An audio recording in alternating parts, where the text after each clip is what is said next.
Joel, that is the incorrect chair. Sit in your chair. No, the chair. The chair.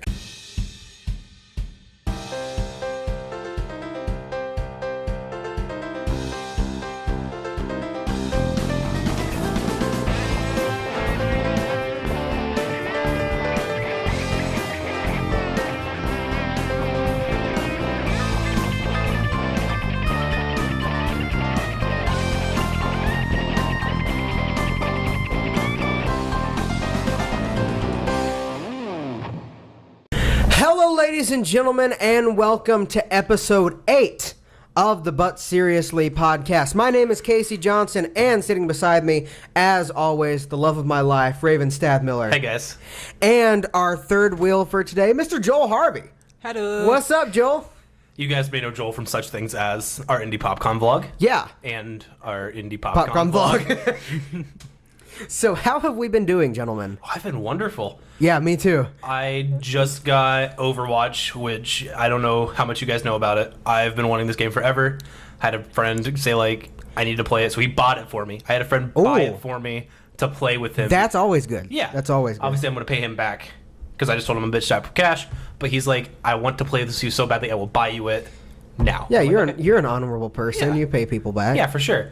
And so I've sunk about 8 hours in the past 16 of them into this game. I've sunk about 8 hours of my past 4 hours. Yeah. But no. So good at math. I had that, and it's super good. It's super good. Yeah. Joel, what's up with you? Just chilling. All right, man. Well, Hey, I gotta do this real quick. Oh yeah, yeah. You guys didn't see anything.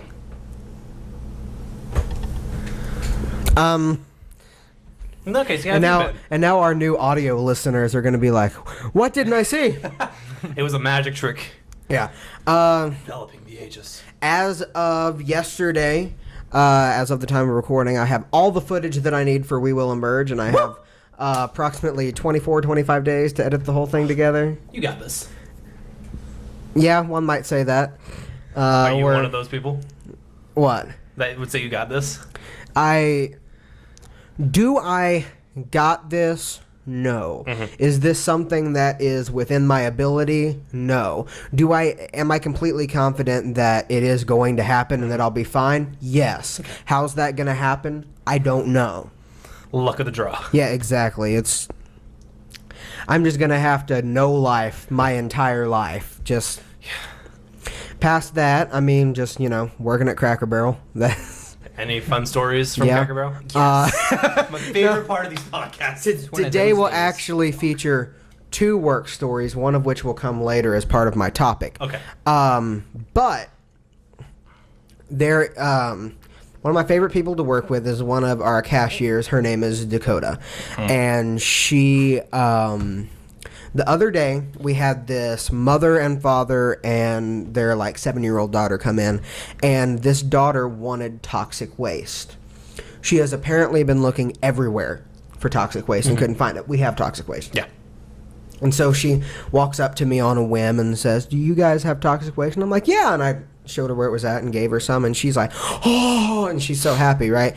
And so they go up to pay for it, and Dakota gets in, starts talking to the girl, and she ends up with one of those, "I don't think you can handle it. I want to see you try it." And the girl's like, "Whatever, I want to see you try one." And so 30 seconds later, somehow Dakota has agreed to this. And this little girl, who has a future as a supervillain, chooses the green apple one. The worst of all the toxic waste, right? And so Dakota's like, "Okay." And puts the toxic waste in her mouth and immediately starts. And then the phone rings. And she is in such a state of panic overall that she doesn't think to take it out of her mouth. And so she answers the phone. "Hello, thank you for calling Cracker Barrel, Edinburgh. This is Dakota. How much?" She's laughing. The guy on the other end is laughing. She has to explain the entire thing. And that this was a Tuesday at Cracker Barrel. This was just... It's one of those things that you wake up, you're like, I never saw this happening in my life. No, like I've encountered so many of those situations where I never thought I would see a guy going to the bathroom to possibly use coke. Yeah. I never. My dude walks to the bathroom. You can infer whatever you want to. But my dude walks to the bathroom with a green Tupperware lid. On this Tupperware lid is a small pile of white powder. He comes back with a clean Tupperware lid. I'm not telling you he did cocaine. I'm telling you that his server said he was more upbeat after that.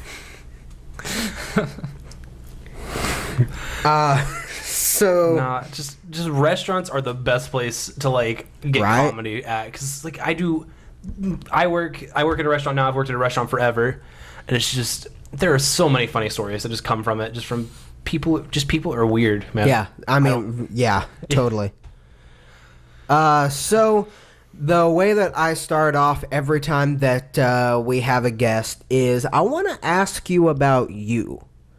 Who are you? What are you about? Just explain yourself. Tell the people what they want to know. Okay. Well, I am Joel Harvey. The end. Joel Harvey. And, I don't know. Any dreams or aspirations you want to talk about with the people, Joel? Well, one day, I want to become a video game designer. I'm on that very same path, sir. Nah, but I love talking to people because they're like, I want to do this. And I'm like, you are right. You do want to do this. That is correct, sir. Yes. But, yeah. And I didn't even know that. how old are you? I'm 20. What is your address? Date of birth, I don't think... social security number, bank account information. Okay, so I guess we may as well get I don't know. I feel like I always... Ladies and gentlemen, this is the But Seriously podcast. Of course, this is Making Fun's podcast over here at Making Fun, which is where a podcast should be. If you're listening on SoundCloud, go to the YouTube because we have other stuff there. Yeah. If you're listening to the YouTube and you want to go to the SoundCloud, we have that now. It's Making Fun. It's what you're listening to right now. Yes, exactly. That's such a radio voice going on right there. Hello. Ladies and gentlemen. Every week, two best friends and a guest gather around. We talk about whatever it is that we want to talk about. But, of course, each But Seriously begins with the BS report. This, of course, is all of the news you didn't hear about on your local news. All the weird stuff, the wacky stuff that happens in this crazy world that we live in. 6, or actually 7 items on the list today. Ooh. Let's talk about it. Let's talk about it. The first story I have included because I feel that it is something we should keep in mind. Yeah, okay. Those are birds. Okay. It sounds that's called nature. It sounds like a really angry baby.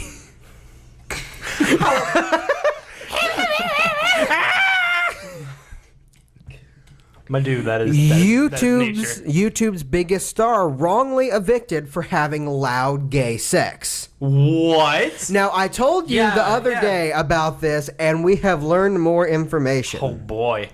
A YouTube star was thrown out after making a video for his popular channel in which his landlord thought he was having gay sex. On Friday, PewDiePie, the first YouTuber to surpassed 10 billion views and arguably the internet's biggest star, posted a video explaining how he got kicked out of his Brighton home on the south coast of England.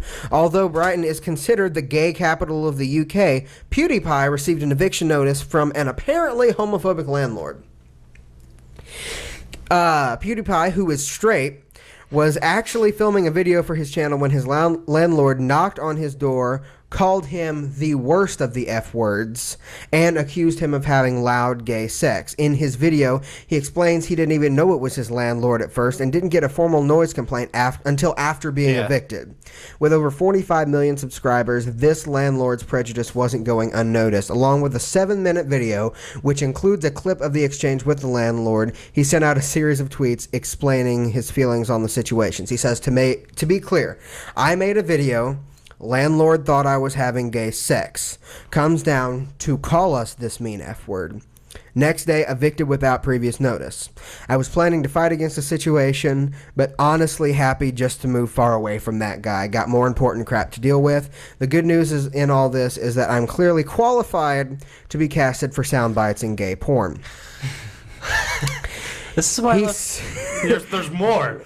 Okay, go ahead. While he had the resources to be able to find a new home quickly, he expressed how hard it is to find places to live there and that another normal person in that situation could find themselves homeless.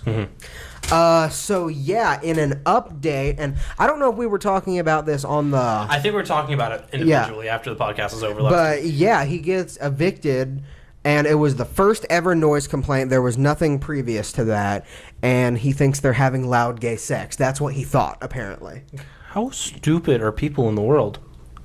Well, okay, I say that, and then I watch PewDiePie videos, and then I can understand.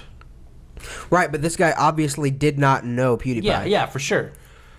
Like, I can imagine a landlord, like, knowing the YouTube celebrity, like, coming and knocking on the door from a noise complaint, and they open the door, and he's just like, oh. Never mind. And to the point that you made just a couple of minutes ago, where you're like, I watch PewDiePie videos and then I can understand. If you're mad at that, I just want you to remember that one of his catchphrases is "Fist me, daddy." Yes, that's. We're not being stereotypical here. That's a thing that people could think. Yeah.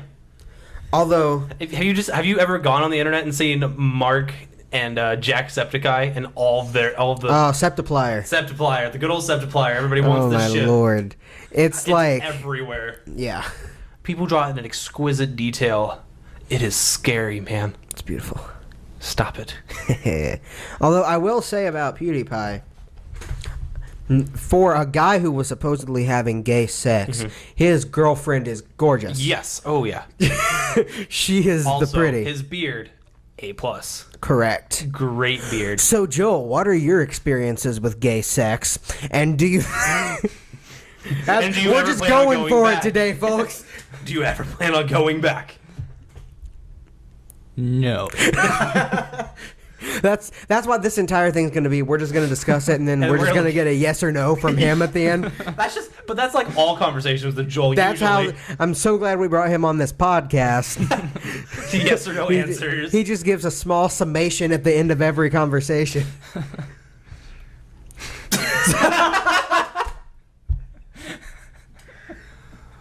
Sounds about right.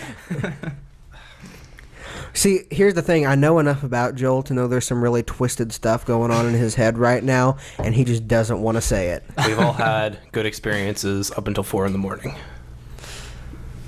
Well, the thing is, I'm usually used to being behind the camera. That's true.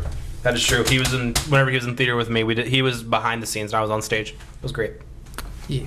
Would it be better if we just like cut you out of the shot a little bit, then you could talk to us? Would that help?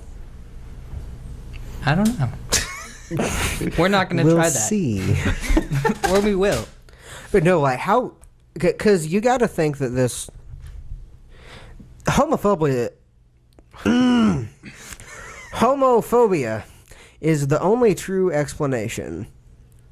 Because this was the first noise complaint he had ever gotten. There was no prerequisite to this. Like, God, I feel like that's like just a grouchy landlord that's like hung over or something and just done with everything. Right. Well, you said that Brighton was like the capital, the gay capital of the UK. Yeah. So I mean, obviously, maybe he's used to that. Like he's got other people that he's just fed up with walking out on the street and seeing all this gay pride. God, I got another one. I just. Little does PewDiePie know he evicts like 2 gay couples a week.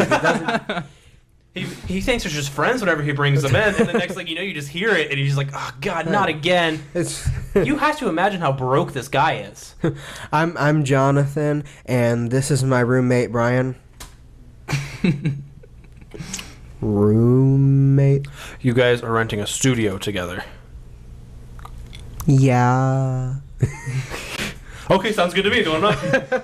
Here's your keys. Don't be too loud. Or I will kick you out. On the spot.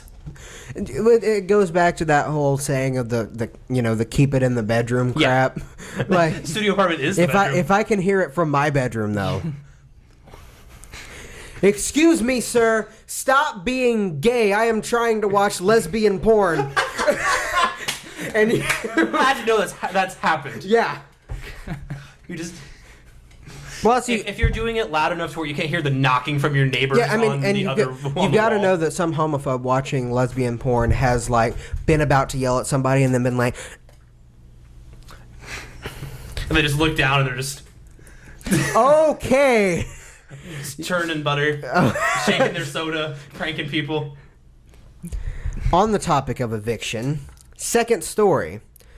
You know that that adorable meme that I think we've all seen probably a couple times about the cat that just lives at the library? I've not seen this. Okay, well, the cat has been evicted. Why? Straight up. I'm about to tell you. Getting fired is always hard, but it's even worse if it means getting evicted too. That's what's happening to Browser, a sweet gray cat who has inhabited the public library in White Settlement, Texas. Yeah, that's really the name of the city. For more than 5 years. Despite him being beloved by library workers and patrons, the White Settlement County Council voted last week that he had to go. I don't think there'll be any problem finding a home for Browser. Lillian Blackburn, the president of Friends of the White Settlement Public Library. There are so many colors getting thrown around right now. Oh, my Lord. Noting that multiple people have already offered to take him, but he will not have a home like this. The library originally adopted Browser from the animal shelter to help it deal with a mouse problem, but the animal soon became a quirky little fixture of the place with an uncanny ability to detect if someone is a cat person. They say if you don't want him to be there, then he won't be there, but if you're a cat person, he'll show up. He's also a big draw for kids, apparently, but an item appeared in the June 14th City Council agenda addressing the relocation of the library facility cat. They said that city businesses are no place for animals, and a lot of people spoke in favor of getting rid of the cat. A lot of people spoke in favor of not getting rid of the cat, but it was a 2-to-1 vote to boot the cat, giving him 30 days to find a new place to live. That makes his eviction date July 14th. However, White wants the council to reconsider at a meeting scheduled for July 12th. Now, it is important to note, that is all I'm going to read of this particular story. However, it is important to note that there is currently a petition out there that you can all sign. Do it. Yeah. I'm going to do it. Yeah, no, straight up. I'm going to sign the petition.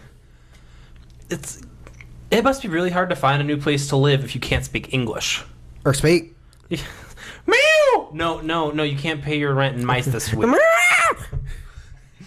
No, it won't even have mice anymore, though, because it lost its job catching mice. How bad is this cat at this job? He just loves people. I like to think the cat's supposed to catch mice, but it spends all of its time reading and is part of a quirky little sitcom. Da da da da da. Meow. It's just sad, man. I feel. See now, okay. I'll adopt the cat. Shoot, I will drive. Can we drive to Texas? Can we drive to Texas to get the cat? See now, this raises a bigger question: dog or cat? Dog or cat? Oh God, you gotta ask. It depends on the mood. Yeah. It depends on how big of an animal I want to cuddle with. Okay. Because if I want to cuddle with a big old animal and feel all the fun, as it pertains to you right now at this moment. Cat. Okay. I don't like small dogs personally, and I want a cat to be sitting on my lap right now. Okay. Cats are also a lot easier for me to take care of as a college student at the moment. Very true. Dogs, I have to like take on walks.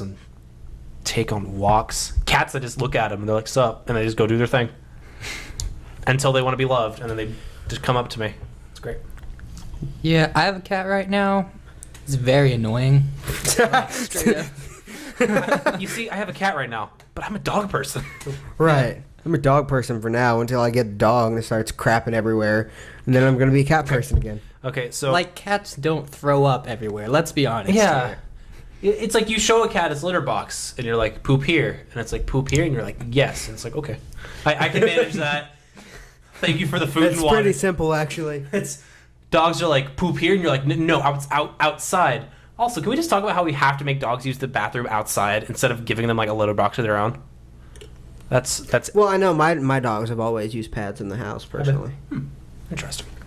No, but I think I might have told you this story.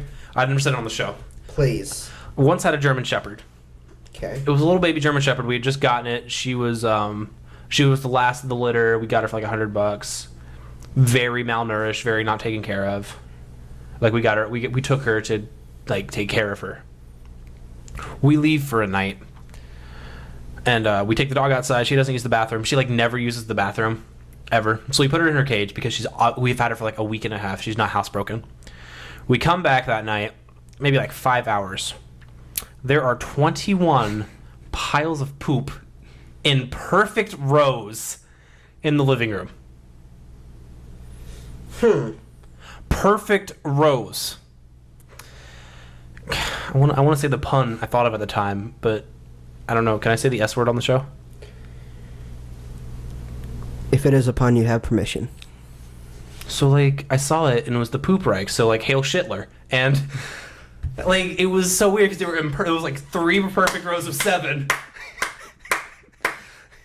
Yes. I do not regret this decision at all. So Joel, can you top that? I don't know.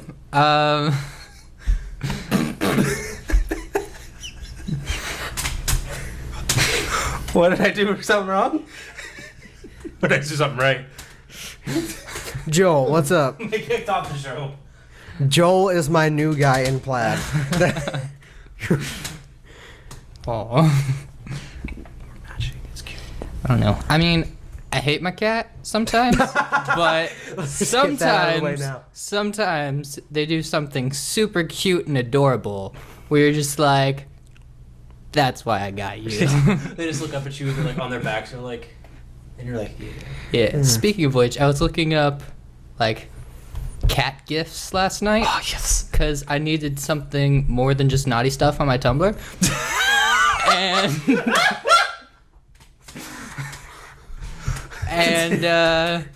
So But seriously. so yeah. There's a whole bunch. And that's where the story ends. Like, no, I can just imagine Joel just sitting on a chair, scrolling through his Tumblr, and just looking at the camera and just being like, I might have an issue. Okay. Okay. You might need to bleep this out. So Joel had too many pussies on his dash, so he had to add new pussies. I'm not. No, you're on a roll. I'm not bleeping out crap. But So anyway, cats. You looked up cats. Yeah, I was looking up gifts of cats because they're funny sometimes. Internet cats are always better than real life cats. True. True. It's Don't like get all internet that- friends are typically better than real life friends. Yeah. Yeah, no, that's There's no completely beating around the true. bush. It's just Well, yeah, I mean, especially because, like, if you know somebody specifically and, like, pretty much all you do is, for instance, message on Facebook, you get to think about what you're going to say. Yeah. You don't have that, like, hold on. Before I respond to your comment of how are you, processing. let me just Processing. write down some drafts real quick. Delete the parts I don't want. Rude. I'm great. I'm too enthusiastic. So, have you heard about okay, exclamation points, perfect. why cats actually meow? I do not. So, adult cats communicate completely non-verbally. Yeah. The only time that they meow is to their kittens to communicate with them. Because the kittens have not learned the nonverbal communication yet. So essentially, cats meow at us because they think that we have the brain of an infant. They meow at us because they think we are so stupid, which is the same reason that they bring like dead birds animals, and stuff, yeah, because they think we can't hunt. We are the worst cats. Yeah. What is this food? Come on now.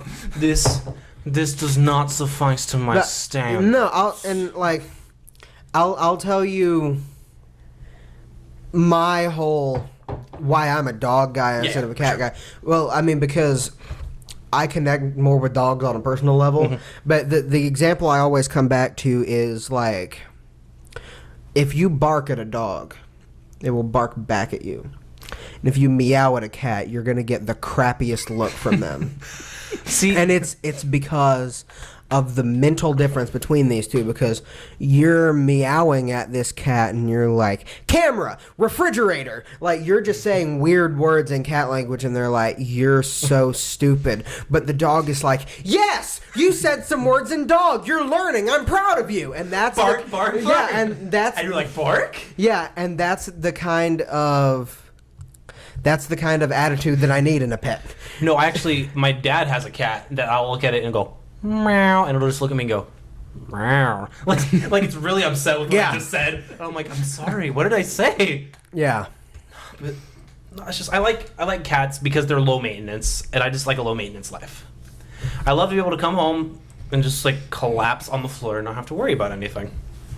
Yeah, okay, but the thing about a dog, too, is a dog will know when you need to be cuddled, and a cat just kind of doesn't care about you. A cat knows when it needs to be cuddled. A dog is a loving companion. A cat is a roommate. A cat knows exactly when you don't want to be cuddled. And it knows when it wants to be cuddled is right then. Yes. Exactly. It's like, hey, you want to cuddle? And you're like, in the middle of eating, you're like... I'm writing an essay right now. Please get off my laptop. Oh, your laptop's warm. Just like lay down on the laptop keyboard. So, people in the Eastern European country of Belarus are, and I know there is a correct way to pronounce that, and I know I've heard it.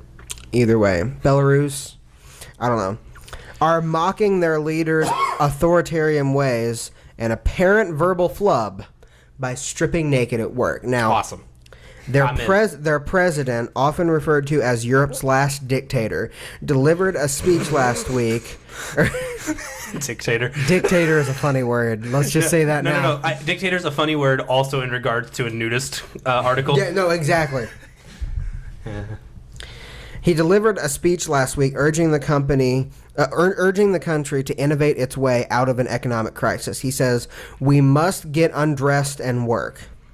According to a Russian broadcaster, he might have meant to say develop and work because that sounds similar in Russian. But some people delighted in taking their repressive leader's words, literally, posting photos of themselves on social media in various stages of undress while at work, using the hashtag #GetNakedAndWork. Awesome. Many Do you have any of these pictures out of curiosity? Yes. Cool. Many wrote. Here's some more stuff for your blog, Joel. I've got to think this is a choice on the part of the writer to say it exactly this way.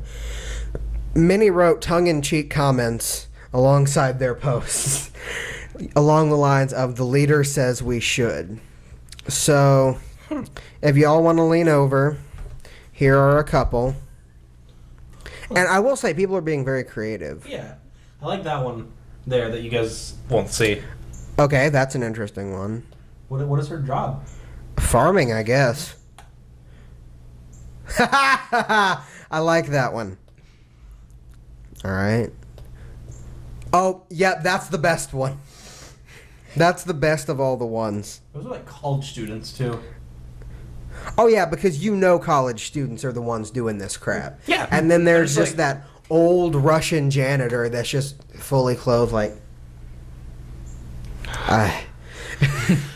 It's a Tuesday. Mm-hmm. So, one of the best pets to get, as it turns out, might be a parrot. Because if you get murdered... I've heard about this. The parrot can become a key witness in your trial, apparently.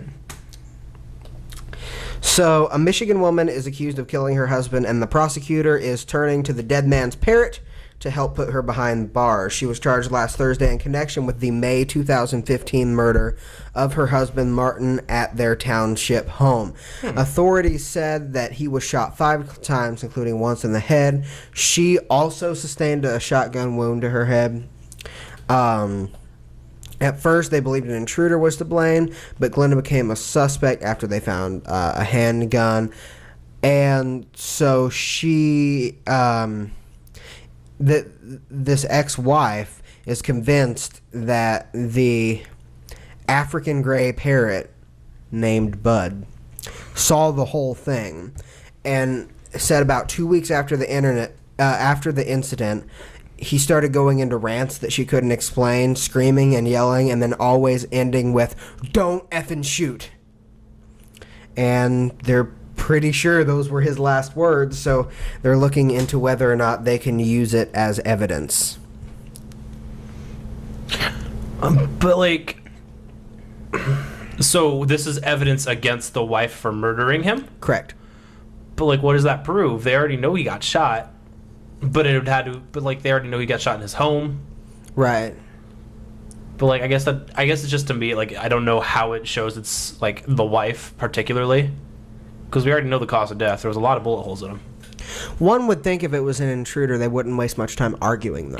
Okay, that fair point. There it is. This reminds me of a news story from like 1989. It's one of my favorite stories of all time, where in like Central Texas, this guy was found shot 5 times in the chest with a .22 caliber bolt action rifle. Wow. And they found the weapon laying next to him, and the coroner, sheriff, deputy sheriff, state troopers all ruled it an open book, closed book suicide. And I'm like, I don't know how much our audience knows about guns. And so some of you might not be familiar with the way that a .22 caliber bolt action rifle is shot. So I'm going to run through it for you. First things first, you have to load the gun. First things first, you gotta go buy the gun. Well, yeah. You've got to hold all approximately 7.5 pounds in your left hand. There's a small bolt on the side, hence the name bolt action rifle. You flip it up like this and push it up. At this time that you push it up, it ejects one little cartridge. Beep, beep, beep, beep, beep, beep. And so then you have to locate another bullet. And then you have to slide. Now, I would point out this is going to become progressively more difficult. Yeah. With 3 to 4 bullets already lodged in your chest. You slide it, bring the bolt back, cock it. You are now ready to shoot. Unfortunately, the gun is facing in the wrong direction. Gotcha. So you've got to turn that sucker around, hold it out like this, and then reach with your thumb, pull the trigger. Pop! 1. You then got to pick your sorry butt up off the ground, right? Locate the rifle, because you would assume, massive hemorrhaging in your chest, you would have gone, whoa! And then you've got to repeat the process 4 more times. Now, shooting oneself in the chest 5 times with the .22 caliber bolt action rifle requires a certain level of determination. Yeah. Sure. That I do not possess. Uh-huh. I would say if I shot myself, say, let's go 3 times in the chest with a .22 caliber bolt action rifle, and found to my chagrin and surprise that I was still alive, screw it. I can live with this. God is sending me a message right now. So, yeah, I just thought interesting court system we have here in the United States. I had something I was going to say, and then I got really engrossed in your story, and I can't remember what it was. Nice. It was another pun. That's what I'm most upset about. Maybe you'll find it. People are more likely to have unsafe sex if they think their partner is hot, in obvious news today. When a woman is more attractive, a man is less likely to intend to use a condom during sex with her, a new study finds. I'm just going to stop the story right there. Yeah, thank you for telling us. Next story. Like, I'm sorry. Does anybody have anything to say about this, or did we all already know that? God, baby, you're super hot. However, STIs are a real problem in the United States, and you're more likely to have them. Let me put this on real quick. That is a conversation that has never happened. No, yeah. And it's like really seductive. It's like, oh yeah. That's my seductive voice. There we go. Oh yeah. Oh yeah, that's condom. Oh yeah, brother. Oh yeah. Like, it's all the put rest on of the voice. Macho Man sunglasses. This is all the rest of her voice. Let me show you what the Rock is cooking.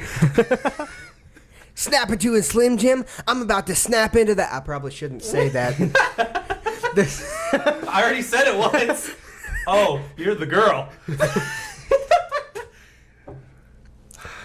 So, any comments, Joel? not that he can say. I know that look on Joel's face better than this by now. So, in important movie news, welcome to the Bloxit, because Oh no. there is a man in a studio bringing the unlikely sounding Tetris movie to the big screen. Yes, this film is real. Yes, they are intending on a trilogy. What? A tetrilogy, if you think about it. I was gonna unplug this. So I didn't know how to affect the audio. He's bad, real bad, Yeah, real bad. so I was about to do it, and I'm like, probably should not. This man says that's correct. They are going for a trilogy. And purely because the story we conceived is so big. This isn't us splitting the last one of our 8 movies into 2 to wiring blood out of the stone.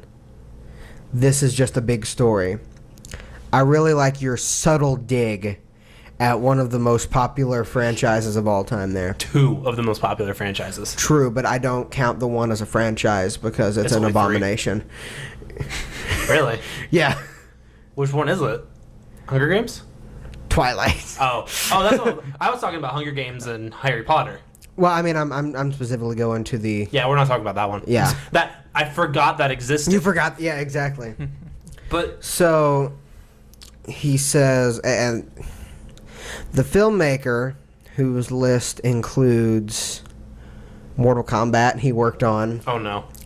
and an executive producer credit on True Lies, is keen to stress that it won't just involve anthropomorphized blocks doing battle. He says, and this is the last sentence that I can possibly read out of this terrible story, "We're not going to have blocks with feet running around the movie, but it's great that people think so. It sets the bar rather low. They are going to do a trilogy." Stop! Setting the bar low on a Tetris movie. You officially hit rock bottom. Yeah. There are everything else in the world is a better topic. Yes. A movie about the cat getting evicted would make a better story than the Tetris That is fair. trilogy. That is fair. I love how he used the analogy of like tapping the blood out of a stone. Yeah, right? Like, sir, I'm gonna need to talk to you about the world real quick. There's no blood in stones. You're obviously looking in the wrong places if you're trying to tap blood out of a Well, stone. in fairness, I think that was his point, but... I'm mad. Okay. Fair. This is how I felt about Finding Dory. It doesn't need to exist. Yes, it does, and make a lot of money. God. This is gonna be another one of those Pixels things. Yeah, because Pixels went so well. Yeah. Although, from what I understand from people whose opinions I trust, it wasn't nearly as bad as people made it out to be. I watched the trailer. I looked at it after it. I was in the theater, and you know how there's that silence of like 10 to 15 seconds? Yeah. And I'm sitting there, and I'm watching it, and about 10 seconds of that 15 seconds of silence pass. And I just go, that sucks. A lot louder than I intended to. Because I'm just sitting there and I'm with somebody and I'm just like, that looks like it's going to be bad or something like that. Yeah. And they like hit me. I'm like, oh shit. But like, was I wrong? It looked so Well, bad it's in the all about trailer. adjusting your expectations, Yeah. I think. Because if you go in there expecting a good movie, you're not going to get that, you know? But Tetris Trilogy. I believe it's time for our last story. And our last story comes from Amazon.com. Oh boy. Because I like to look at the Amazons. And I found the most ridiculous listing I have ever seen on Amazon. It is a television. This television is a 4K television. Yeah. It is a 3D television. It is a smart television. Yeah. It is a 98-inch television. Yeah. Oh yeah, this thing does. It's like $3 or $4 grand, isn't it? It is $32,000. 32 grand. No, 32. Yeah. Oh, I was way off. So Joel just a was so little bit. disappointed in me. He was like, oh, God, Raven, I cannot believe you just lowballed that. So this may not be news in and of itself, but this wasn't big enough for a topic, so I decided to throw it on the end of the BS report because it is my report. I urge everybody to go to Amazon, all right, and read all 160 reviews of this television. I, however, will read you 4 of my favorites right now.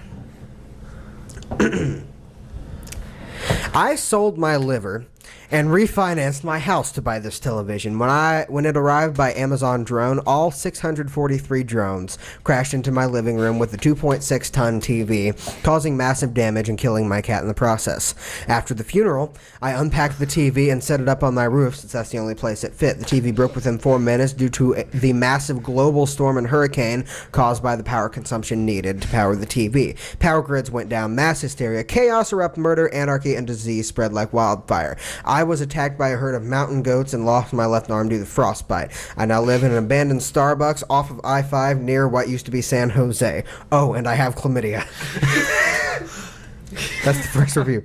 Oh my God. And that's the one that I led with. These get better. What did he review the don't think I TV can as? make Like it. 5 stars? That was a 1-star review. was it? Okay. This, however, is a 5-star review. Perfect. I'm excited. This TV is awesome. I saved about $4 grand before I realized Amazon had a credit card option. Let me tell you, if it wasn't for the government being nice enough to make credit cards so that we can get free stuff whenever we want, I don't know what I'd do. Anyway, I bought one of these last week when I saw the price finally drop to 32 grand. I had some troubles getting it into my What? apartment, had to blow out a hole in the wall to get it inside.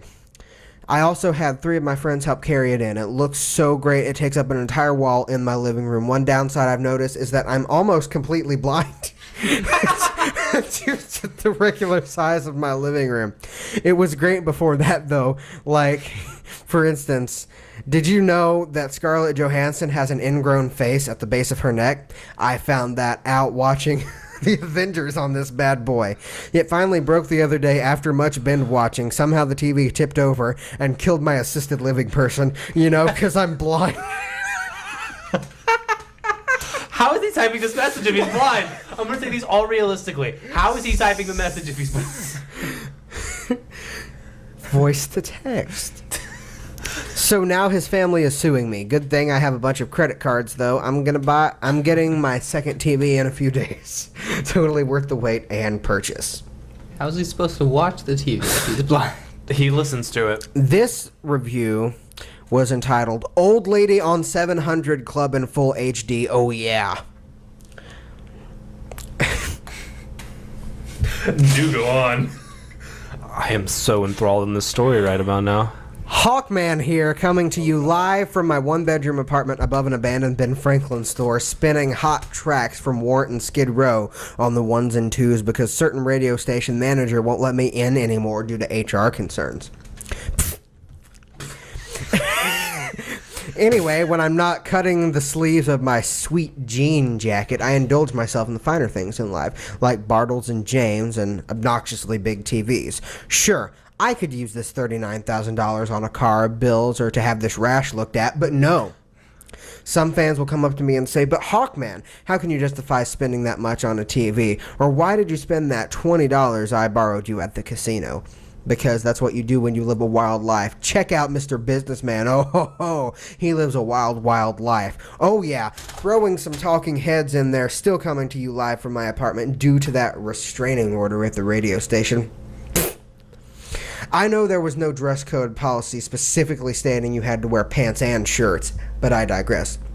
In closing, I just realized I do not have $39,000, so I'm hoping my main man Santa will deliver it to me along with some Bartles and James clean socks. Until next time, remember, even though it may taste good, eating gum found under a table is not safe and could cause you to get rashes. Hawkman out. Hawkman coming to you live from my one-bedroom apartment. And finally, a short but sweet. I had an epiphany the other day. I needed to start living my life a little bit more on the wild side. So, after selling my children and wife to this fine gentleman in Mexico, I was able to get this TV. Heck, I even have money left. I might invest in something exciting. Great product this is. I would highly recommend it. Such vivid colors, such fantastic sound. Don't hesitate. Do what I did. Sell your family, they're worthless anyways, and get yourself this amazing product. Hi, Billy Mays here. Can I just ask a question? How much could you sell a family for? I'm not really well informed on that, actually. Joel, you're being awfully quiet over there. Joel knows. Joel, tell us. Joel knows. Tell us what you know, Joel. No. I'm just dumbfounded by this. Water all over myself. Did you get all wet, Casey? I'm all wet. Here you go. No, why would you... Okay, you replenished my water. Joel, go ahead. I'm sorry that we're doing it. And I'm sorry that we exist this way. No, I'm fine. I was saying it. He's more than content with watching us and listening to us.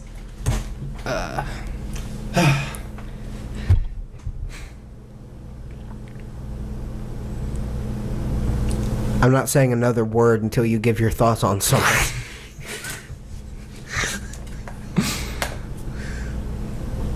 I don't know. That's really unfortunate. His thoughts on what? Anything. Just like anything. All right. Joel, what's your topic? There we go.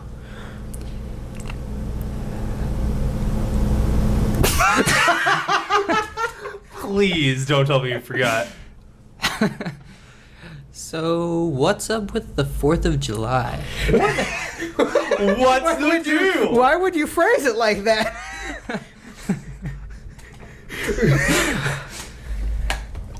Okay, but in what Joel was saying, we should talk about the 4th of July. Yeah, 4th of July is in 2 days. Yeah. That's weird. 2 whole It is days. Saturday, Joel. Yes. He knows. He held up 2 fingers. He got this. But, like, the 4th of July is an excuse to be patriotic. 4th of July makes me angry for reasons which we'll get to in a minute. I want to hold back this rage until we have a good discussion about it. See, this is the closest we can get with a podcast for the 4th of July. So, naturally, Joel and I wore red, white, and blue. And Casey... I have a patriotic microphone. I'm sure you guys have seen. If not, Casey will throw a picture right here, right now. What do you mean I'm going to throw up a stupid picture? It's in the video. Can they see it well? Of course. Oh, my God. Right here. You did this to me. You did this to me. But I'm not. You had the choice to cut that out of the video. This is true. I'm not doing that. My microphone is in the shot. I'm not. He'll throw a picture right here. Better. You can do whatever you want to, man. Right here. Okay. But yeah, it's an excuse for Americans to be dumb. Yeah. And to be out in the parking lot of your apartment complex until 3 a.m. setting off fireworks. Correct. Do any of us have any plans for the 4th of July? Work. I'm gonna go shoot off fireworks. Where are you going to shoot off fireworks? Can I come? Huh? I don't know. Well, I have to go to my aunt's, and they're shooting off fireworks on the 4th of July. And then think the 3rd or 5th, I'm going to my uncle who lives in Columbus. So, Yeah. I'm not going to invite anybody, but... Viewers. Here's the address that Joel didn't give us earlier. But I don't know how to feel about the 4th of July, man. I do. It's really annoying. All right. And the reason that the 4th of July is annoying is because it's my birthday. Yeah. And I'm getting really sick and tired of every single freaking year. Hey, what are we going to do for Casey's birthday? Let's have a grill out. Let's cook out. Let's get the family together and let's shoot off fireworks every year for Casey's birthday. That's what let's do every year. I feel like that's what Casey don't want to. Aside from the fact that I can't go do things on my birthday because everything is closed. Yeah. So I have no choice on my birthday but to hang out with my family, which isn't that bad actually, but we just get together and then we gotta wait until like 10:30 for it to actually get dark because, I don't know, we're headed into a second ice age or something, I don't know. And then we gotta wait for it to actually get dark, and then we go and then we shoot off fireworks for 15 minutes and it's like, all right, let's go to bed. Oh yeah, I'm so glad that I spent my birthday with you. This year though, I'm actually doing something different.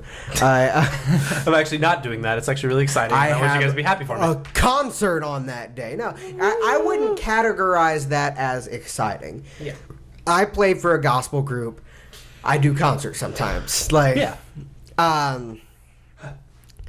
And we're actually it's going to be a concert / fireworks bash at the house of actually the owner of the group. We're gonna have a big concert there, and then he's gonna shoot off fireworks or whatever. And I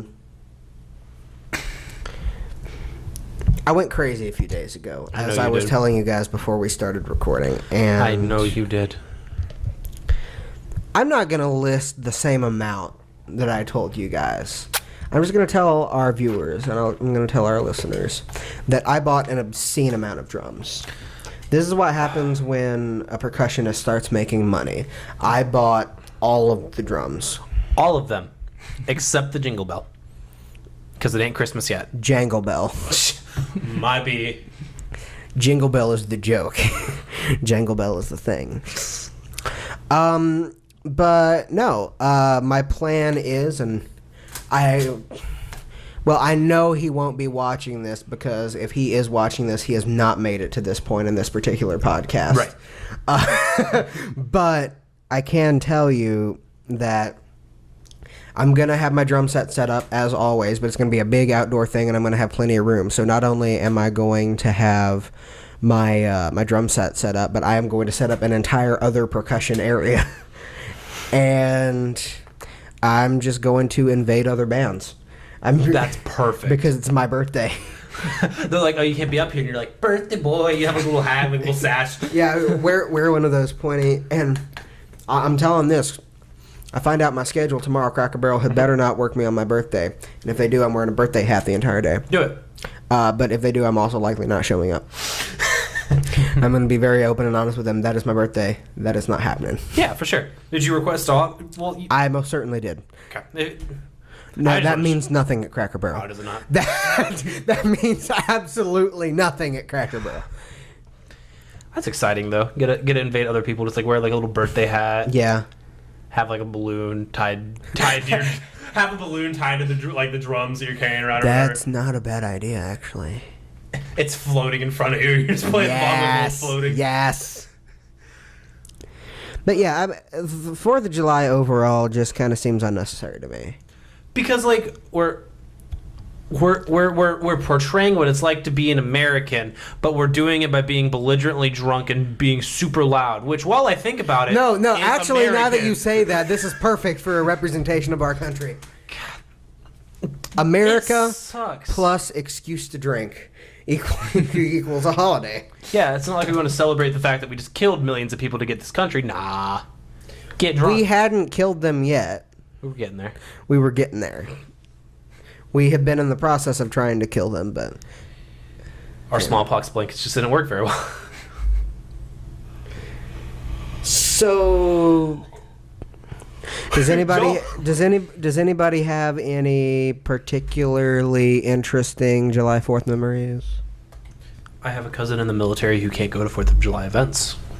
He was at one. I was there with him 2 years ago. We were hanging out, and we obviously let my drunk relatives do all the fireworks stuff because they're the oldest and they're the only ones who like feel responsible. Like at this time I was only like 17, so like I didn't really want to do it, right? Especially for a crowd of drunks. Like that just doesn't seem fun to me. And the firework had fallen over and launched directly at my cousin. Oh God! Who had been under mortar fire. Oh my God! He hit the ground. Like it was like so scary. And something that I know personally that you're supposed to do is you're supposed to give them their space. Yeah. I had family members rushing to make sure he's okay and like shaking him. I'm like, you stop that. I'm like, no. I'm like, you like don't touch him. You let him work it out. He'll be fine in like 30 seconds. And if not, then we worry. Yeah. But you can't shake him. You cannot shake somebody who's suffering from traumatic stress of mortar fire and getting shaken by shaking him. That's my little rant. But that's my interesting 4th of July story to bring down the mood. That is not what I was going for at all. Joel, bring us back. Well, usually we go to my uncle's for 4th of July. Yeah. So one year, I was like, oh, hey, I can invite some friends because I was a friendly person. And so... Because I had to be. Yeah, back when you used to talk. I feel like Casey's getting salty about this. I'm not getting salty. It's just funny for the podcast. Yeah.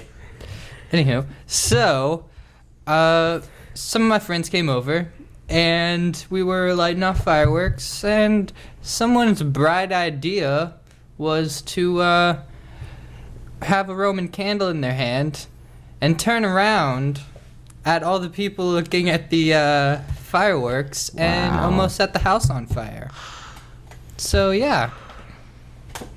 I mean, how are you supposed to bring someone back from a terrible fireworks story? Because the only real fireworks stories are terrible fireworks stories. Okay. This is true. I'll tell you a relatively funny story that happened on 4th of July. We were having my birthday party on the 4th of July and celebrating with fireworks. Are you noticing a pattern? And we were out back at my my grandma's, and we were living with her at the time, and this was when my grandpa was sort of getting bad with Alzheimer's.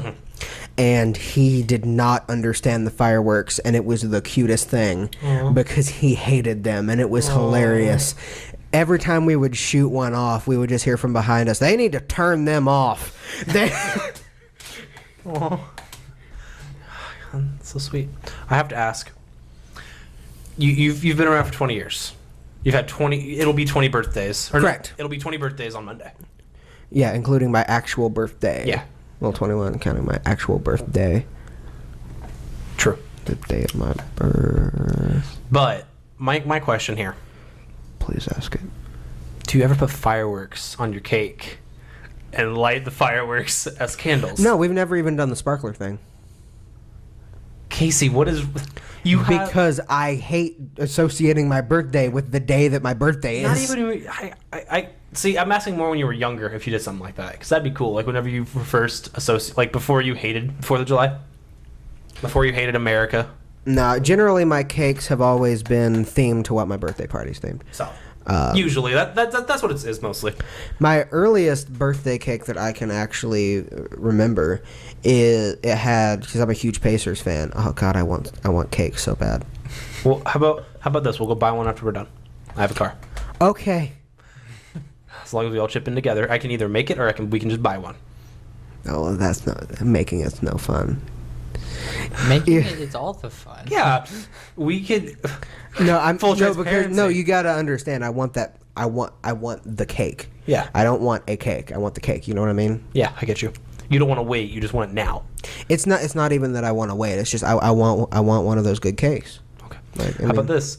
Joel and I will buy cake mix. We'll make a cake, and you can have one of your little mini cakes. Okay.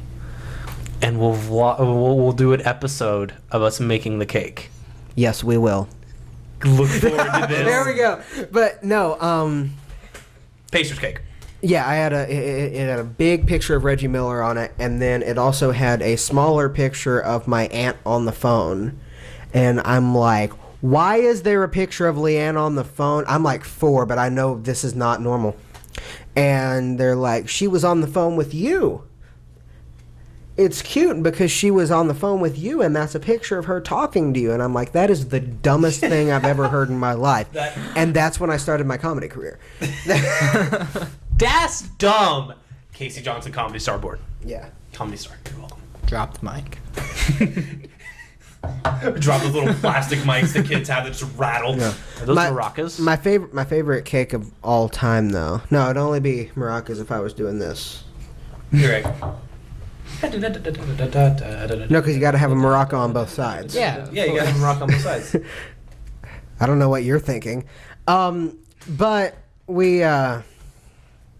my favorite cake of all time is the one that we got Travis for his birthday my junior year. I don't remember. I don't think I saw this. Okay, so it was Travis's 18th birthday on Saturday. Yeah. And so Friday we decided to throw him a birthday party live on the Olympian Flame. Yeah. And This was whenever the Olympians were huge. Yes. No, this was like the first time anybody ever heard them. Really? No, this was like August 18th. Really? It was August. Was Travis' birthday that early in the Yeah, year? yeah. Oh, okay. Continue. And so we got we contacted the Olympians. They all took off from their first mod class early, came down, and Travis was at a seniors meeting that day. Yeah. And so we had to send Brianna to go get him because we had to be like, hey, we need Travis for the show. Like, can you let him go? And so then the way we set it up is I had a mic on supposedly to do weather if Travis could make, because Travis was our weather guy. And so I love how this looked. Like, for instance, if this was a movie of my life, the camera shot from my perspective would be the best thing. Because as I'm like, Travis comes in and we need to get my mic checked. So I'm like, when Travis comes in, I'm going to yell at him and you get my mic checked that way. And so I've got him in the classroom. Travis, I cannot believe you put us in this situation. Come on. Seriously? You're doing this? And meanwhile, in the background, I just see Will and Devin and Emma and all of them going through as we get them behind a curtain in the TV studio. Like, they're running through, and he's like, okay, I'll be... And I'm like, no, Travis, I am not through with you. Like, it was a comedy situation when it happened. Like, what you would see in the movie is exactly what happened. And so then... we go through, and he kept trying to look behind the curtain because God knows the Olympians can't be quiet. Right. Quick thing. It's like I know all the Olympians personally. I'm good friends with all of them because we all perform together. My birthday rolls around, and I knew it was happening because I look over and I see Medell and Kelly and Sarah Harpring all talking, and I turn around and I see 3 other of them, and I'm like, oh God, no. God. And like I knew it was my birthday because I already saw the other 2 people who I share my birthday with already had theirs, so I'm like, oh, please, no, why? And I had a class with Medell right before this. No. Oh, so God. she was looking at me and like the whole time, and I'm like, or she's like, because I joked about it. I'm like, oh, I haven't had one yet. And then she's like, yeah. And because she knew she was doing one, like, right after. Yeah, no. So I walk out of the class, and I'm just standing there, and like, I see him all, and walking with whoever, and I'm talking to him. And I'm like, I'm just going to wait here for a second. They're like, why? Like, we always walk there. I'm like, no. I'm like, I know what's about to happen. And then you just hear, do. And I'm like, I told you. I'm like, I knew exactly what was going on. That's right. If you listen very closely. 1, 2. 1, 2. Like, no, but so we got all the Olympians behind the curtain, and I want to keep in mind we've been preparing for this for days. We have balloons strung up above the green screen. Now I know what you're thinking. How did Travis not catch on to the fact that we had? It's beautiful, and I will say this was my favorite setup I ever did. We had a bunch of those like custodian's trash bags we got, and we put them out into squares and then taped them together, and then had just enough of a tear so that if we pulled the rope, everything was MacGyver in the TV studio. Yeah, and we said we were going to do, because my show, But Seriously, was going to be debuting soon, and I'm like, we're going to do this big thing, and there's going to be balloons for my first show. And Travis is like, okay. He helped us blow up the balloons and set up the balloons, and they were his balloons, and it was so funny. So Travis starts doing the weather, and instead of he talks about the first map, and instead of the second map, we pulled up this "Happy Birthday, Travis" GIF, and so it's going, and I'm like, "Ladies and gentlemen of Columbus East and beyond," and then you just hear dude, and they all walk out and surround him, and meanwhile Travis is just kind of standing there being Travis, and it's the funniest thing. I can imagine Travis go, why? Oh yeah, it was the best day ever, and they did whatever, and then we gave him his birthday present, which we had all chipped in on, which was a jean suit jacket. Does he wear it? Well, it fit him perfectly. I don't know that he still wears it to this day, but it fit him perfectly. It was beautiful. And so then we got him a birthday cake that said, "Get well soon." I love how the entire story was leading up to that moment. The entire week was leading up to that moment. And okay, here's the funny thing, because my grandma went and got the cake. Yeah. And I'm like, I need you to go order the cake. And she's like, what do you want on it? Like, happy birthday, or happy birthday, Travis, or happy 18th birthday? I'm like, I want the cake to say get well soon. And she's like, why? I'm like, because it will be hilarious. And she's like, I don't get it. And I'm like, I need you to look into my eyes and trust me right now. This is going to be the best part of this whole thing. And she's like, okay. And then the cake says get well soon, and when everybody laughed, I kind of gave this little look to the camera because I knew my grandma was watching. I told you so. Yeah, exactly. So that is not related to the 4th of July. Although, bringing it back around now that we're on that topic, I had made a status on Facebook later on in my junior year that said, because I always had severe issues with my birthday, not just because it was on Independence Day, but I don't get the birthday sucker in kindergarten. I don't get the birthday crown that you get to wear all day because mine isn't during the school year. And I'm like, now I'm experiencing that again as a junior because I will never get a birthday grant from the Ak Olympians. And so, like, I think it might have even been like the seniors' last day or something. It was. They came down to the TV studio, and I got the last birthday gram that year. And This is the first time I'm actually admitting this publicly, but after they left or whatever, and I went to the office, I like almost cried. Like it was such a moment for me because like you had no idea what was happening. Well, no, because I did so much work with them, and truthfully, and this is not me, stating how great I am or whatever, but I helped them out with a lot of stuff. Sure. Anytime they needed anything filmed, I was their guy, and I edited together. Like, I spent a combined day of my life in the TV studio editing together their two concerts with different camera angles and stuff, and they were like, oh, they actually noticed and love you, and that was big for me. But Raven, what's your topic? Completely changing subjects. Okay, we're just gonna raw segues. Not gonna say what I was thinking about. Monday Night Raw. So I wonder what the Monday Night Raw episode is going to be like on the 4th of July. Please go.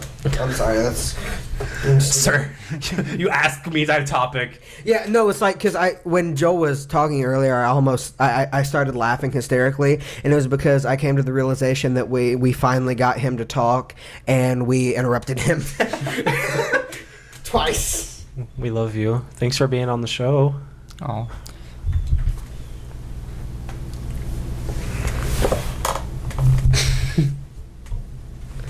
Knock down all the water. Zap everything, destroy it all. My topic is esports. Esport! Alright, like I said earlier, I got Overwatch. And Overwatch, even though it's still fairly watch new. over things in that game. Yes, you watch over all the things. Usually you watch over dead bodies that you're murdering, trying to capture objectives. Speaking of Overwatch, but not speaking of Overwatch, and I'll let you get back to it. Did you hear about the Ford thing with Firewatch? No. This Ford dealership in Michigan used straight up lifted graphics from Firewatch. Really? In their summer sales event. I'll look it up. Oh, wow. They say games aren't art. Moving along. But, like, I wanted to talk about what the draw is to esports. Because I personally... This is the Ford ad. No way. Yeah. Right here. Yeah. And, like, they tweeted about it, and they were like, well, this is interesting. And they ended up, like, apologizing, like, because they had somebody outside working on it, and it was just the one dealership. And they were like, sorry about that. We didn't mean to steal your crap. And they were like, more people know about our game now. It's okay. Because that's how hungry indie developers are. Because game designers are rational people, typically. As we were talking about with, like, Let's Plays a couple weeks ago, where generally, unless you're Nintendo, you're absolutely fine with it. And you understand. It's the head honchos that aren't fine with it. Or if it's Universal Pictures, in our case. That's an episode we can never post. A series that we had to stop. But no, I want to talk about to you guys what you guys think the draw is to esports. Because I'll be honest, I don't do esports, like, super hardcore. But I do play Smash Brothers a lot with my friends. Right, and you were one of those people, too, where when we were first getting to know each other, we had a conversation about sports, and you're like, I don't get it. Yeah. But esports somehow kind of... Yeah, it clicked. But, like, no, so I play... Here in Bloomington and IU, we have, what we call a competitive Smash scene, where it's just a whole bunch of people who play Smash Bros. Get off of Joel's Tumblr dash and get back into the conversation. I'm sorry, that's common vernacular, but that's what Dirty Thoughts will always be referred to as now, Joel's Tumblr dash. And you can't stop it. Unless you're on every episode from here on out. No. But I want to talk about what you guys think the draw is, because I play it and I know what my draw is. The draw of esports is the same thing as the draw of sports. Mm-hmm. It is the spirit of competition and liking to watch people compete, especially when it's something that you identify with. Like, you don't understand, the appeal of regular sports necessarily, because that's not the climate that you were bred in, so to speak. Whereas I grew up watching basketball. And it's, because none of what sports are arbitrary. Yes. So are video games and TV and everything else we do with our lives. So is the video that we're making right now. Yes. Every single bit of this is arbitrary. There are so many. It's like we were talking about with how much you can change things on the internet, like I think last week, and talking about how, you can make such a difference. And we've chosen to do a comedy podcast, which can make a difference for a lot of people. For sure. But with that being said, I think it's the same thing. It's the spirit of competition, and I think one of the reasons why nerds have always hated sports so much is because they don't identify with them. And now here's a sport. Here's something that they can actually get into that's actually being recognized somewhere, Well, especially, and I think the entire view of esports and, video games in general are shifting. Because ESPN's doing coverage of esports now. Yeah, and one of the guys left ESPN because of it. Yeah. Whatever. Yeah. Who was it? Was he important? A guy by the name of Colin Cowherd. He was on a show called Sports Nation. Very, very good show, but new host is better, honestly. Calling you out. And now he just does his own little podcast or whatever. Yeah, podcasts suck. He's never going to get anybody to watch them. Yeah, podcasts are terrible. Love us, please. But no, I agree with you. I think it's a spirit of, competition, but, it's just nice for people to be able to, for me, first of all, Joel, what are your thoughts on esports or competitive gameplay in general? Let's open it up to that. Well, I'm more of the, solo type, so Same. I don't really get into esports that much. Yeah, well, I'm more of a solo person, too. The reason I've been playing Overwatch is because it's great. But you played a lot of Smite back in the day, didn't you? Yeah, Smite. What was your draw to Smite? Because that's competitive gameplay. Yeah. And there was a huge scene for that. Humongous. I guess it's more I don't know. I don't want to say, here I have power power, but But let's here be I have honest. power. Like, I don't know. MOBAs in general are just a lot of fun. Just Nerd. working with Nerd with your friends. So, Yeah. I think it was more the cooperative than like, yeah, I'm gonna. Yeah, because I remember that we had, because you had played Smite a lot, and then you and I were going to start League together with a couple of our other friends, and I haven't played it since. I don't like the community of League personally. We're going to get a lot of flack for that, but it just, even people that I know who play esports competitively in League, like I have a friend whose brother is like ranked one of the top League players and among other things. And he's just like, the community's garbage. He's like, it's just toxic and it's not good to be in. It's like the internet as a whole. Yeah. But it's like, it's very violent in specific, like in League of Legends especially. Yeah. But like, my personal draw, since you guys have both explained like what you think the draw is, I just, like you were saying, it's fun in the competitive sense. Because I'm able to like walk in to the place where we do Smash, and I'm able to walk in and I'm like, okay, here's where I was last week. What can I do to get better? Yeah, which I think, participating in competition and watching it are two different animals too, that each have different appeal for different reasons. But I think, especially because who didn't have Smash, right? And who didn't spend hours on, say, their GameCube with their friends in, your bedroom when you brought all your friends over and you had competitive Smash, and everybody would always argue about who was the best. And now there's a system.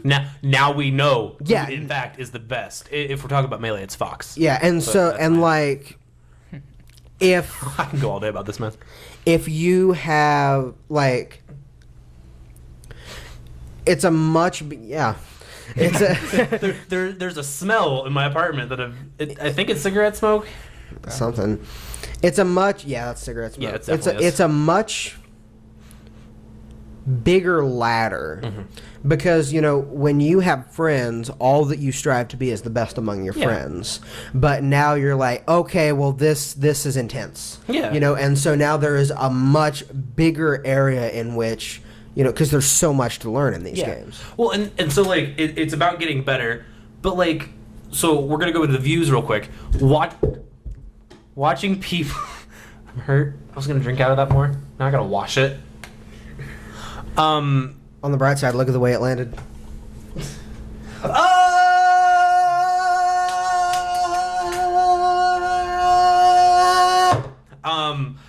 But like watching esports is like, you're able. It's for me. It's what I strive to be. Like, obviously, like I play Smash Bros. Competitively because I like playing it, but mostly because like it'd be really cool if like I could be considered the best, which I can't because I'm not that good.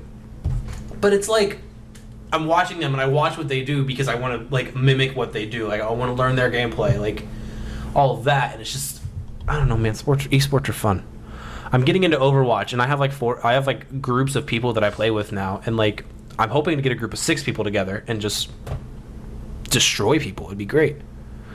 But I really like esports. I think they're getting good traction. I like where the direction is heading. And I want to play Smash Bros. Now. We can play it while we eat cake. There we go. But another like new sports that's coming out that another new sports hasn't gotten much traction, but it's still really cool in my perspective is FPS. Yeah. Have you? Yeah, like CS:GO like, are we still in the video game area? No. Oh, I haven't heard of this one. It's like drones, and you like race drones. Drone racing. Huh. Yeah. Like in Star Wars. Yeah. That's pod racing though. Yeah, but no, like they will take entire arenas and they will have like arches and obstacles set up like throughout the seats, and you got to weave in and out. And all it's like really cool. It's like dogs, but drones. Because dogs do that like obstacle course thing. Yes, it's also like NASCAR but drones. It's also but like the Tour de flying. France but with drones. But like it's like any other. It's like NASCAR doesn't track have and the field loops but and with the thing you gotta- drones. It's like getting yelled at but with drones. It's like depression but with drones. It's like knowing that your host doesn't like you. But with drones. Plus drone. Hello, darkness, my old drone. All right, but continue, Joel. I'm sorry. No, that's all I had to say. But that's really cool. Because that is the meeting between the two. Mm-hmm. Because it's people on a controller controlling something that's actually there. Which is cool to think about how that'll affect the real world. I just don't want to end up like that movie Gamer, because one, that it's bad, and two, it's just it's. We just don't want to end up like the movie Pixels. Please. No, it's just, I don't know, man. I'm really excited to see what these next couple of years do, because while there's a lot of stuff going on that is bad, there's so much stuff on the sidelines that is improving like the way of living so much that we can't focus on because we have awful people at the head of government at the moment. But or going for the head of government rather. Now they're in there too. Every government, bad people. And everywhere. Let's not act like any of them are real on either side ever. Yeah. But I mean, I think the thing about esports and sports is that, you know, you have your people who are interested in sports, you have your people who are interested in esports, but it's getting to the point now where everybody is interested in some kind of competition, at least for the most part. And you even have stuff like The Voice and formerly American Idol, where people, like, if you just like music, then you can, you know, do those competitions as well. And I think it's really showing how we're not all that different as a species. You know, we're all kind of we all the same. strive for the same idea of like being the best. We want to be acknowledged as people, which leads directly into my topic. I know it does. Joel just rolled his eyes. We're about to get evicted. Excuse me, sirs. But no. There are three of you in here. That's weird. You're all fully clothed. How's that? When he answered the door fully clothed, like in recording, like clothes. I wanted him to have the vibe on still, but I knew like the cord wasn't long enough for him to reach it. So the other day, I was at work, and and it was a team of, I think we had 4 hosts working that night. So, and we did not have a busy weekend. I think it was 4 hosts, and it was Saturday, and we were dead Saturday. We went on a 5 to 10 minute wait one time because we had a party of 27 that was finishing up their meals. Then all of them left, and we never went on another wait. Wow. Right? So Saturdays, that sounds awful. I'd be bored out of my mind. And the manager who does the scheduling was the manager in charge that night, and she does not send people home because then she has to admit she was wrong about the scheduling. Yeah. Oh yeah. So, at least that's my theory. But we're sitting there, and we got this one host. His name is Zechariah. You can call him Zach. You can call him Zeke. I just call him Z. Or Z-Man, after popular 1980s wrestler Tom Zink, who briefly went as the Z-Man in WCW, for all of you wrestling fans out there. Knowledge drops. Yes. So Z and I were just standing there. Somebody else was out there working on like an open menu count or something like that. Yeah. And Z just goes, "Man, I wish I had superpowers." And I'm like, "Okay, Z, where did that come from?" There was no prerequisite to this discussion. Yeah. Period, right? And so he's just like, "But you know, like if..."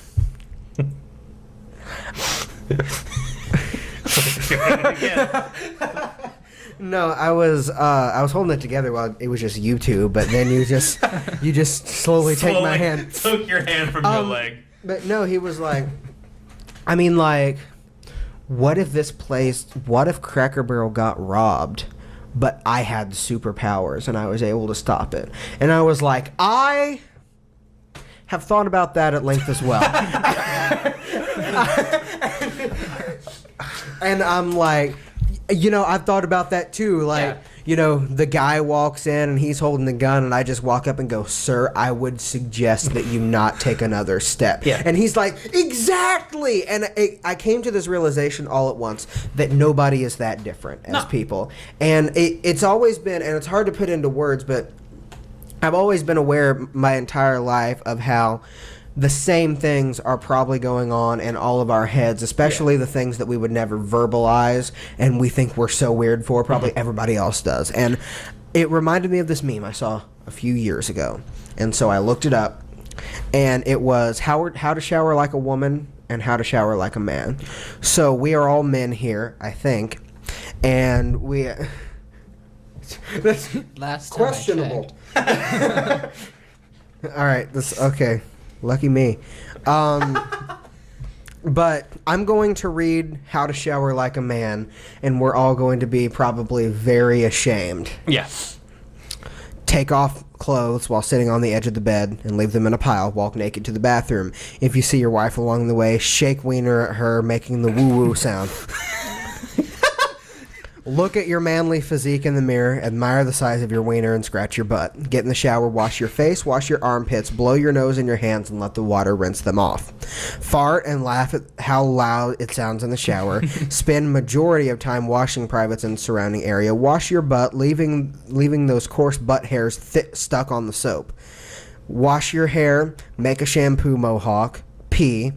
Rinse off and get out of the shower. Partially dry off. Fail to notice the water on the floor because curtain was hanging out of the tub the whole time. Admire wiener size in mirror again. Leave shower curtain open, wet mat on floor, and light and fan on. Return to bedroom with towel around waist. If you pass wife, pull off towel, shake wiener at her, and make the woo-woo sound again. Throw wet towel on bed. If there is anyone who didn't laugh at how true some of this is, there's something very wrong with you. I'm going to say 80 to 85%. Right? A solid 80 to 85%. Because, I mean, that's how guys work. It's like, I got to blow my nose. Why am I waiting? I personally haven't done that. That's one of the things I didn't associate with. No, because, see, here's the thing, though. You don't do it into your hand. Do it and just let the thing kind of rocket out onto your scrub stomach. it. You don't even scrub it. You just let the water take it off. But on the flip side, knowing how similar that was to what we do, we got a soundtrack. It's okay. I'm going to read you How to Shower Like a Woman. Okay. Let's see what they all do. Take off clothing and place it in the selected laundry hamper according to lights and darks. Yep. Walk to bathroom wearing long robe. If you see husband along the way, cover up any exposed areas. Yep. Look at your womanly physique in the mirror. Take mental note to do more sit-ups, leg lifts, etc. Get in the shower. Use washcloth, long loofah, wide loofah, and pumice stone. Wash your hair once with cucumber and sage shampoo with 43 added vitamins. Wash your hair again to make sure it's clean.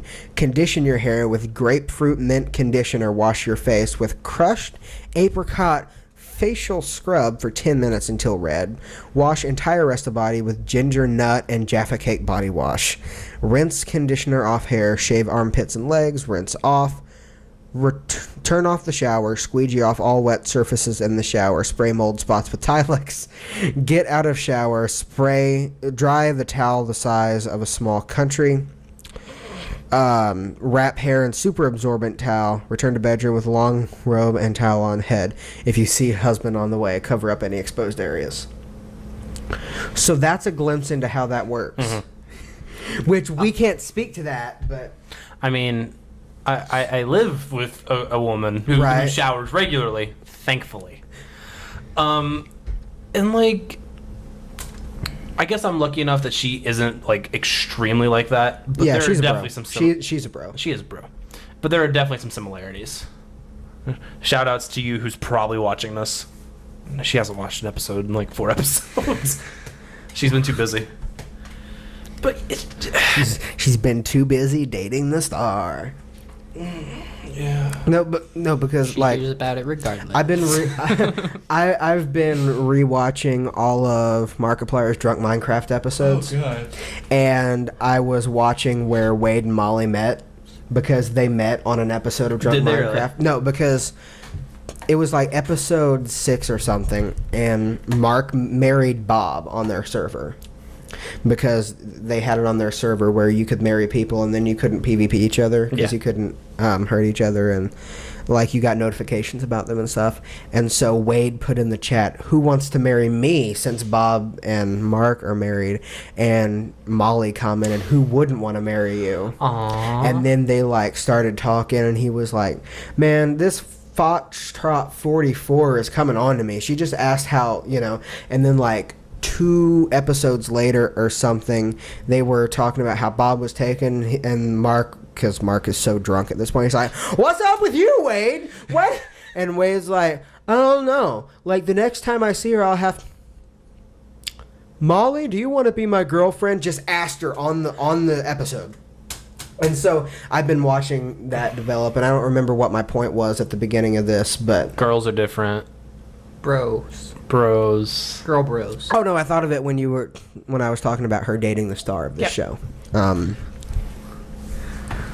But my question to you, all the people are the same, but what does that meme have to tie that back to? What do you mean? Because like you said, you're like, all the people are same and they want the same things. Are you just saying that we all do different? Are you just saying we all go about it in different manners? I think we all go about it in a lot of the same manners. Yeah. And it's... I don't know, it's this really kind of almost philosophical thing where we're all striving to fit in, but our brains all work the same way. Yeah. Like, and we have more in common than we could ever possibly imagine, but we build up so many walls, but between everybody else. We have our cliques, we have our genres, we forget that we're all... It's like I was talking 2 weeks ago with the realization that everybody you're passing by in Walmart has just the same messed up life that you do. Like, I don't know, it's just really interesting, and it's something that has hit me from time to time. Life sure is humbling if you take a second to let it be. Yeah. What are your thoughts, Joel? I don't know. Well, I don't know. Thank you, Joel. Let me talk about my shower habits. First of all, what voice is that? I mean, come on. I just kind of did it. I don't know. First of all, lights and darks are the same. I just put all my dirty clothes in the washer and let it go. I put all of my clothes in my WWE hamper. I have that. Can we also talk real quick? Hashtag Mark for life. How it says that men walk to the shower naked.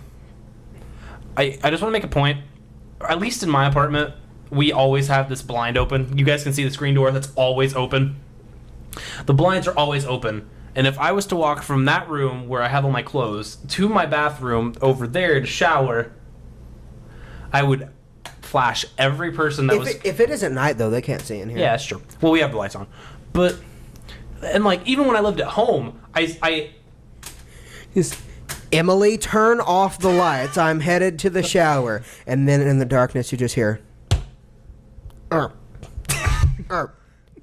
Woo woo! No, I was gonna make a joke if you had it. You just hear, ow! No. Why is the corner of the couch so high? But it's like, what was my point? Joel, anything to say in the meantime while he's not being dumb? While I am being okay. Well, there is one thing that I've heard. Yeah. That That's what it was. a girl of mine, who Lady was friend. in the shower, was talking about how she would blow bubbles to make her boobs look bigger. She was younger though at the time, so she probably hasn't filled out. That is excellent. And I would like to add my own thing. Yeah.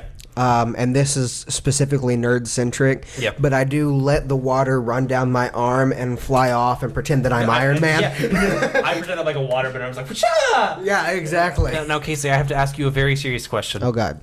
Do you blow bubbles and make it seem like your boobs are bigger? I don't have to. I remembered my point, and I lost it again. Oh my god.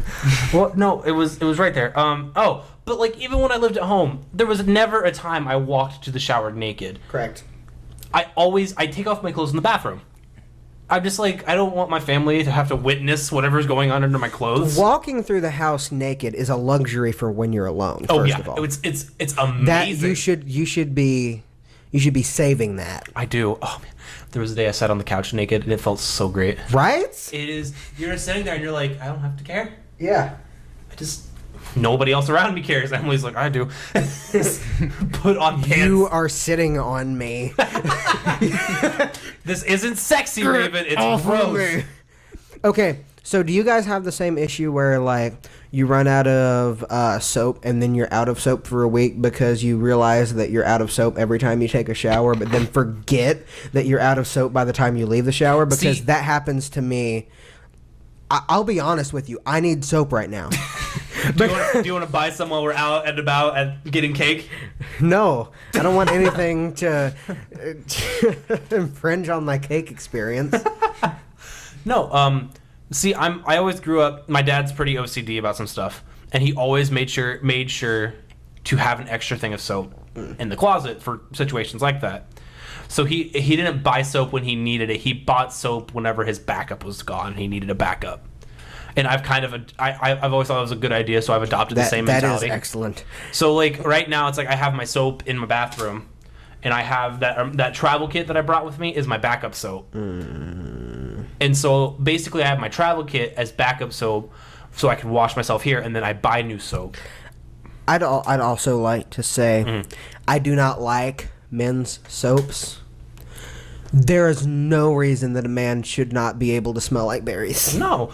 Can I just say, women's deodorant is leaps and bounds better than men's deodorant. That is true. Every time Emily puts on deodorant, I'm like, I'll be half asleep and she'll get up before me, and I'll just be laying there and I smell it across the room, and I'm like, last night I was cuddling and like I got like right up on her and I was like, she's like, did you smell my armpit? I'm like, your deodorant smells amazing. Are you Go guys... to bed. Raven, it's 3 a.m. So, past your Joel, bedtime. any new points from that discussion? Too many. Go. Please. Go. Please Go. just use the next 10 minutes to your leisure. Please. Oh my gosh. Well, I have a girlfriend, right? Yeah. And so we hang out. And Yay, girlfriend, friends. Hold my hand. yeah. Our bromance is budding. Can you tell? Unfortunately, I can't do that for you guys. I would break up the triangle. Shots fired. No, but seriously though, if anybody wants to get out on the ground level, I'm about to start playing hand drums a lot more, so these hands aren't going to be nearly this soft for that long. Get in while you can. Anyway, as you were saying, you have a girlfriend. Yeah. I didn't mean them. They are soft. Ooh. They're also very clammy. Casey needs a girlfriend, but seriously, podcast episode. No, I'll tell you why they're clammy, and I'll let you get back to your point in a minute. No, this is worth it. I promise you. The reason my hands are clammy is because while I'm sitting here during the podcast most of the time, because I have issues with like moving my hands around because I'm just that kind of person, so I put them under my gut. Now, I've never look, thought about that. All the way. Never. That's where like before I have a. I have this Galaxy, right, and it's the biggest phone I've ever had, which is, it doesn't matter because no girls text me, but I text you. but I've always put my phone under there, and the interesting thing is I've always put it screen up, and it'll stick to my skin, and I'll lose it, and I'll walk around the house looking for it, and it's under there the whole time. You just hear. Oh, all right, so it's under there now. Let's see if I can still. I'm jelly. There it is. I am too, quite literally. I remember the first time that Casey showed me he does this. No, because okay. And Straight up, we were talking about stand-up comedy earlier. If I ever have a stand-up comedy career, I'm going to do a joke about that and then put my phone under there. Then I'm going to leave it there for the next 45 minutes of my set. And then one of my jokes is one of my jokes is going to culminate in me getting a phone call, and I'm going to go, hello, and pull it out. And then that's going to be my big moment when I'm like, thank you guys so much. You've been a great audience. Good night. It's your ender, yeah. But I think you should stand up and it sticks there and you can be like, ha, stand-up comedy.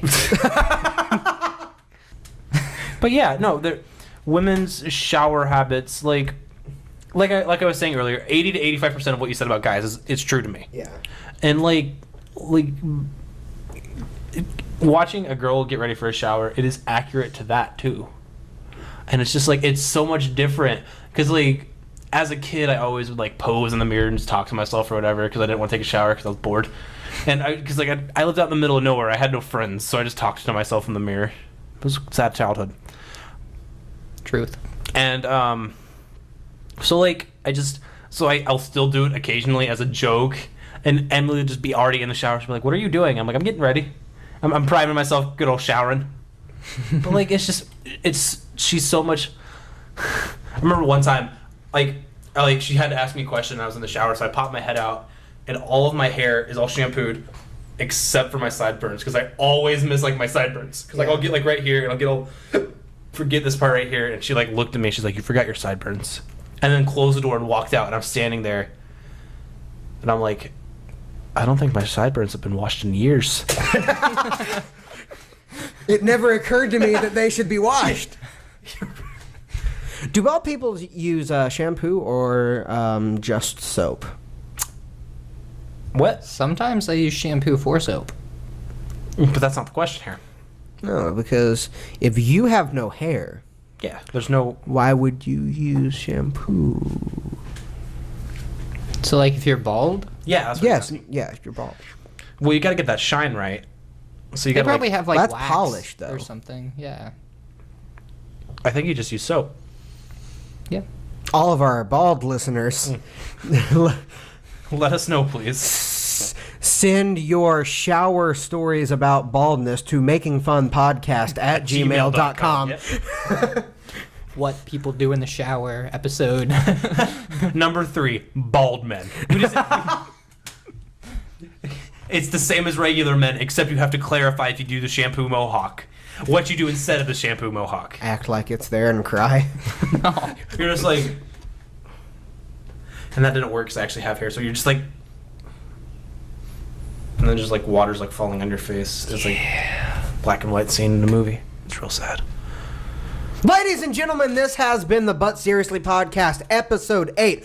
Of course, every week here, two best friends and their third wheel gather around a table, talk about whatever it is they want to talk about, run down all of the news for you for your entertainment. Of course, you can find us here on the Making Fun YouTube channel, and if you're on SoundCloud, you can follow that YouTube channel. You can find that YouTube channel. But if you're not following us on SoundCloud, go follow us. You can listen to us instead of watch us. Look at all these ugly faces, and you right? We don't do much except like kind of animate. Yeah, exactly. Me. I mean, let's be honest here. Joel. I'm not the voice type, but if you want to go to YouTube and look at this beautiful mug, yeah.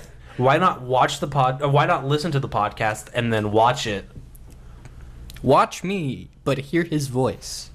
Think about Watch Joel, him. but look at me while you're talking to Raven. And while you're listening to my voice. Yes. Ladies and gentlemen, thank you so much for watching. Of course, like the video, thumbs up, hit it as hard as you can. Subscribe to the channel. Yep. Follow us on all forms of social media. Twitter, Instagram, Facebook. Yes. I am now accepting applications for girlfriends. Send your resume to Resume, my cover Facebook letter, page. and resume, cover letter, and headshot. Yeah. And I do mean headshot. Thank you guys so much for watching. And if you get lucky, Casey will send you his headshot. And for the rest of Making Fun, my name is Casey Johnson. I'm Raven Stadmiller. And for the love of God, go brighten someone's day.